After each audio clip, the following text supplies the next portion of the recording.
Buenas tardes y bienvenidos a este podcast en el que vamos a abordar el tema sobre la morfología espermática. En esta ocasión tenemos como invitado especial al doctor Eliseo Aimejana Huiré, quien es actualmente docente de la Universidad Nacional Jorge Basadre Groma.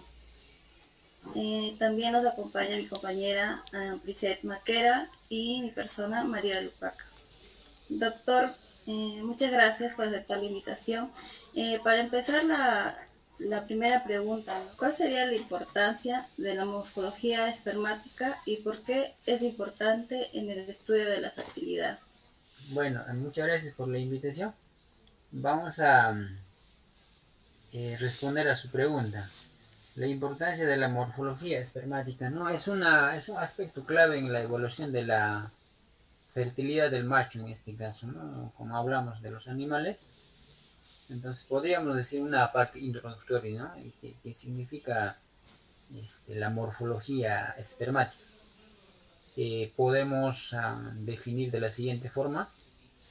Es el estudio de forma y estructura de los espermatozoides o gametos masculinos, ¿no? Se considera un parámetro crucial en el análisis del semen, ya que proporciona información valiosa sobre la capacidad de los espermatozoides para fecundar al óvulo o gameto femenino, ¿no? Y poder lograr un exitoso fecundación. Entonces, la importancia de la morfología es esencial, ¿no? Podríamos citar por las siguientes razones, ¿no? La primera tenemos, ¿no? Identificar anomalías de forma o estructurales o morfológicas, ¿no? Que permite detectar alteraciones en la cabeza. eh, Podemos encontrar a nivel de la pieza intermedia o la cola del espermatozoide.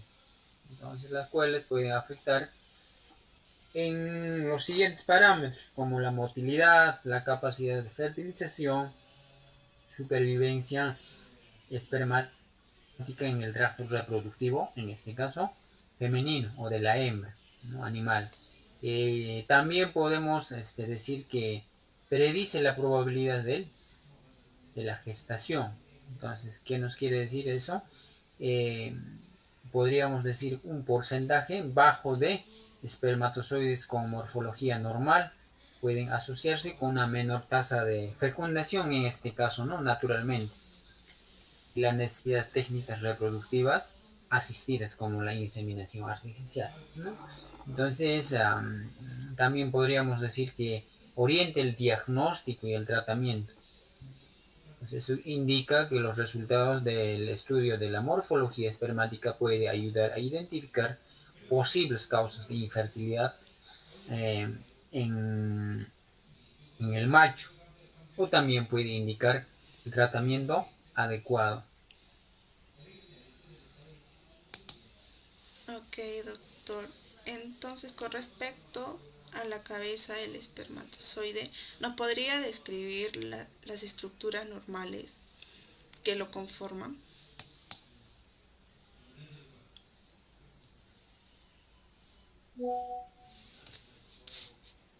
Sí, eh, la cabeza del espermatozoide pues tiene partes importantes, ¿no? Uno, una de ellas es el núcleo, porque recuerden ustedes que el espermatozoide es una célula, ¿no? Es una célula.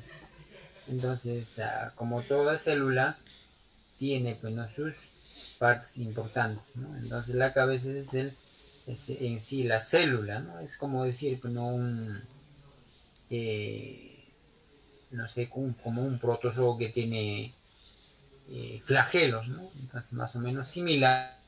Entonces tiene en la cabeza el acrosoma, que está bueno en el borde anterior del espermatozoide, donde lleva enzimas, ¿no? Importantes para la fecundación. También está el núcleo, dentro del núcleo está la carga genética en este caso, ¿no? Llevan los genes haploides, ¿no? ¿Por qué? Porque cada célula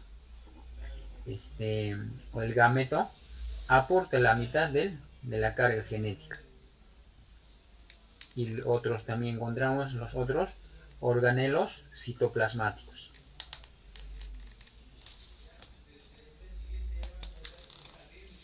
Entonces, doctor, ¿qué anomalías encontraríamos en la cabeza del espermatozoide? ¿Y cómo afectarían esta a la fertilidad?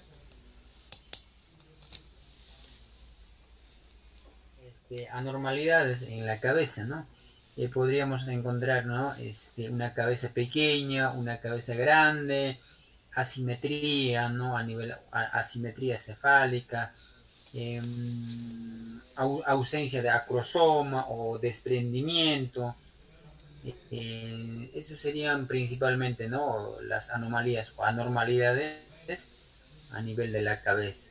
Pero también podemos encontrar en las otras piezas que de repente posteriormente vamos a abordar. Entonces, esas alteraciones, ¿no? A nivel de la cabeza o cefálica van a afectar seriamente, pues, ¿no? O van a ser espermatozoides, se podría decir, inviables, ¿no? Inviables, o van a tener problemas si llegaran a fecundar. Imagínense, llegar a fecundar uno o un espermatozoide anormal a nivel de la cabeza. Entonces, ese ser o el individuo que, bueno, posteriormente nacería, pues, tendría, pues, ¿no? problemas, o de repente no llega a fecundar, puede tener problemas, genera problemas teratológicos, ¿no? En el nuevo ser, en el feto en este caso. Entonces, doctor, ¿cómo influye la forma de la cabeza del espermatozoide en su capacidad de penetrar al óvulo para llegar así a la fecundación?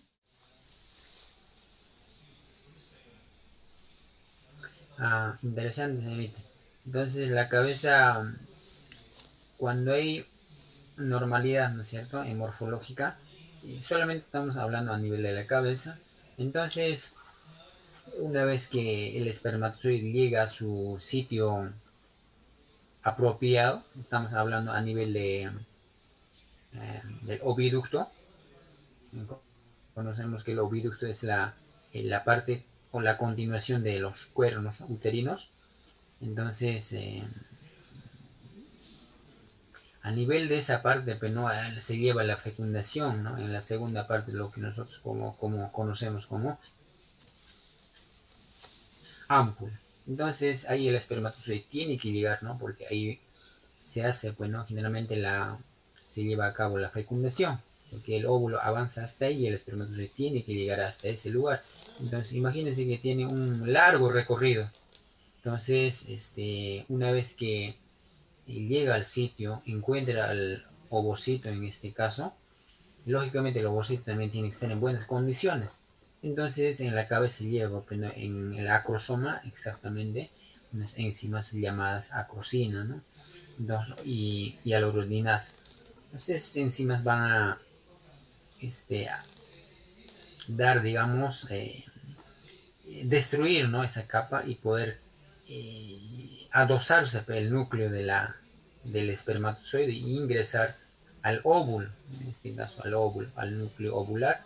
Entonces poder hacer de esa forma, llevarse la fecundación, ¿no? O el intercambio de carga genética.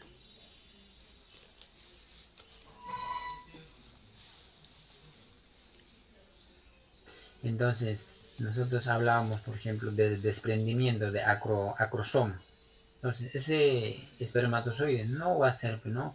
digamos, viable, ¿no? No va a llegar, digamos, hasta el lugar de la fecundación, no podría, pues, ¿no?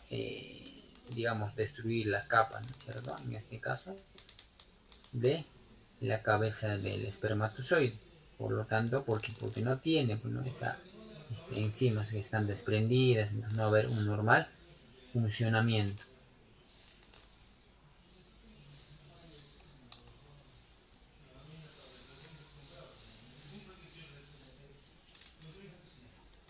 Doctor, como estamos hablando de morfología, hemos hablado de la cabeza, también presenta el cuerpo, ¿no? Que es la pieza intermedia.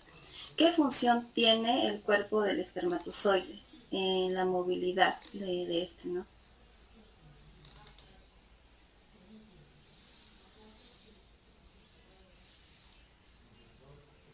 Ya, las funciones del espermatozoide en el cuerpo, pieza intermedia, ¿no? Entonces, la pieza intermedia es la continuación de la cabeza, ¿no? Todavía queda el cuello, pero de ella continúa la pieza intermedia. Podríamos decir que es el motor, en este caso, motor del espermatozoide, porque en la pieza intermedia están la energía, ¿no? El almacenamiento energético, ¿no? A través de las mitocondrias, ¿no? Y las mitocondrias son estructuras, ¿no? O organelos que almacenan la energía en forma de adenosina trifosfato, ¿no? Entonces, esa energía dará, pues, ¿no? La motilidad, el avance, ¿no? Hasta que pueda lograr su objetivo, en este caso, la fecundación al óvulo.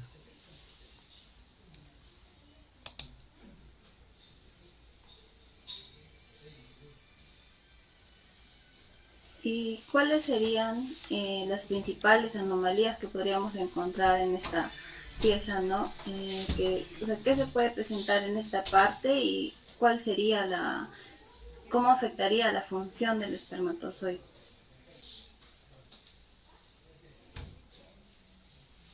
Ah, interesante su pregunta. Mire, si digamos hay una deficiencia en ATP, entonces el espermatozoide, digamos, no va a poder llegar, pues, ¿no? Normalmente a su destino, ¿no? Perderá fuerza, pues, a nivel de repente, bueno, donde va a ser depositado, ¿no? A nivel del cervix, a nivel del cuello uterino, a nivel de los cuernos, ¿no? Entonces no va a poder llegar. Por lo tanto, si digamos de millones de espermatozoides que entran, si todos tuvieran esa deficiencia en lo que es ATP, entonces no llegarían, pues, ¿no? Ese semen no sería de calidad, por lo tanto va a haber una baja fertilidad, ¿no? Y consiguientemente también una baja fecundación. Entonces es importante. Entonces podemos encontrar una duplicidad, ¿no? Una malformación. Entonces es una deficiencia, ¿no? Mitocondrial o defectos también, ¿no? Podemos encontrar. Entonces esas células no van a ser normales, ¿no? Va a haber una deficiencia, una alteración, ¿no? La cola es la última porción, todavía de la pieza intermedia sigue la pieza principal y la cola, el extremo de la cola o la punta de la cola, porque también la pieza intermedia está, pues, ¿no? Dentro de la cola. Entonces tenemos a nivel de la cola tres segmentos, ¿no? Pieza intermedia, principal y el extremo, ¿no? Entonces las dos últimas porciones también de la misma forma eh, dependerán también de la pieza intermedia, ¿no? Si hay buena cantidad de energía, entonces la cola también, bueno, tendrá un buen movimiento. Entonces, mucho también va a depender de la morfología de la cola, porque podemos encontrar también defectos o anomalías a nivel de la cola.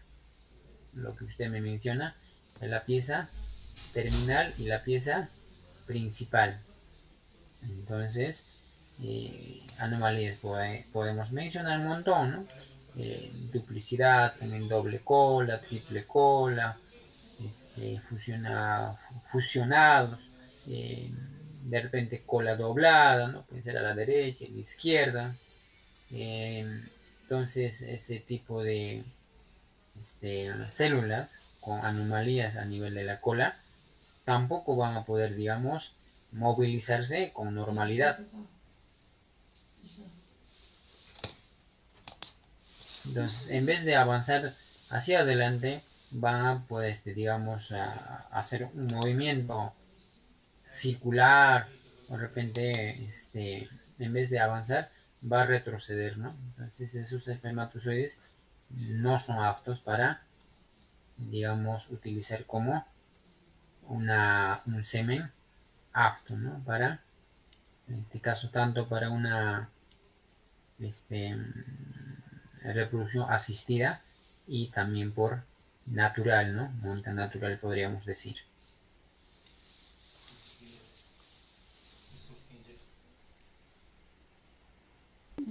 Doctor, ¿cómo nosotros podríamos evaluar la morfología espermática en un laboratorio, ¿no? ¿Cómo podríamos detectar estos posibles problemas, anomalías en el espermatozoide?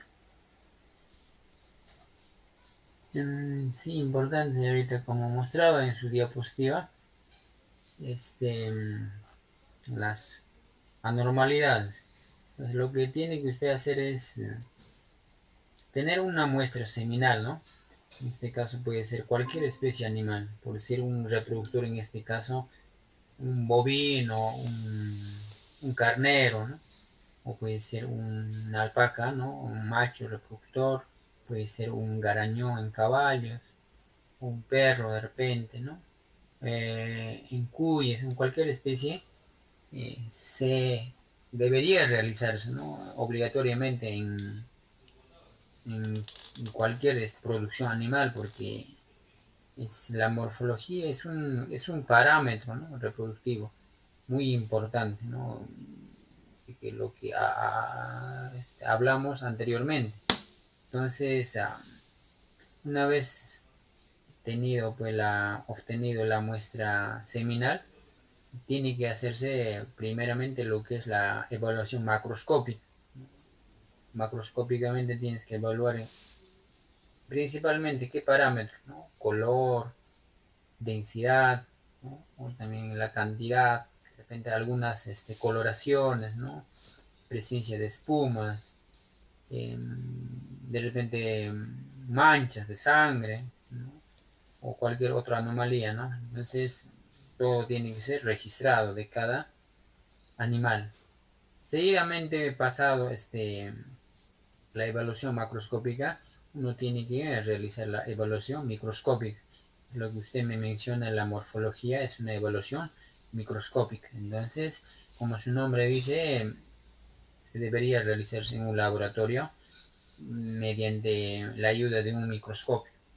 Entonces, ahora actualmente tenemos, ¿no? Equipos muy especiales, ¿no? Que existen en el mercado.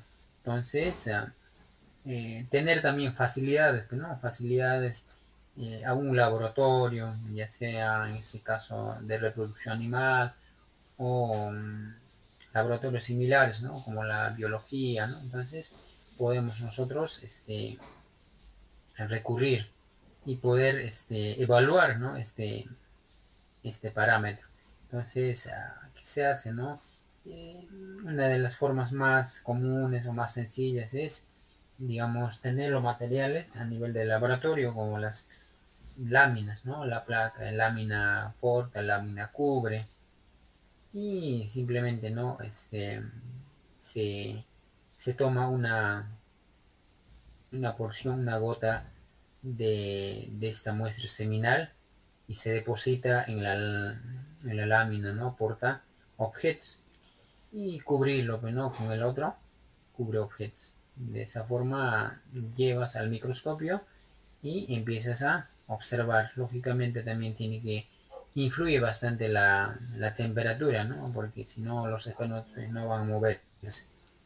Y si no hay movimiento, tampoco podrías detectar una morfología normal. Entonces, con la ayuda de un microscopio, como les digo, se evalúa, pues, ¿no? Todas las anormalidades que usted menciona, por ejemplo, que está proyectando ahorita en su PPT, vamos a poder observar uno normal y otros anormales, ¿no? Anormales. Puede ser defecto a nivel de la cabeza, a nivel del cuello o a nivel de la pieza intermedia, o a nivel de la pieza terminal o principal. Entonces, eso también hay categorías, ¿no? De repente es poco o casi la mayoría. Entonces esos animales no sirven como reproductores, ¿no? Entonces, de esa forma se evalúa, pero también existen otras técnicas, pero lo más común es lo que les menciono. Sí, doctor. Este podcast, ¿no?, nos ayuda a reforzar la importancia que tiene lo que es el estudio de la morfología espermática, ya que nos ayuda a programas de cría, la salud reproductiva, y para nosotros que estamos estudiando medicina veterinaria es muy importante. Muchas gracias por aceptar la invitación nuevamente y bueno, eso sería todo y despedirnos, ¿no? Muchas gracias, doctor. Más bien a ustedes, señoritas, por su invitación. Sí, muchas gracias. Hasta luego. Sí, hasta luego, Hasta nos luego, despedimos. doctor.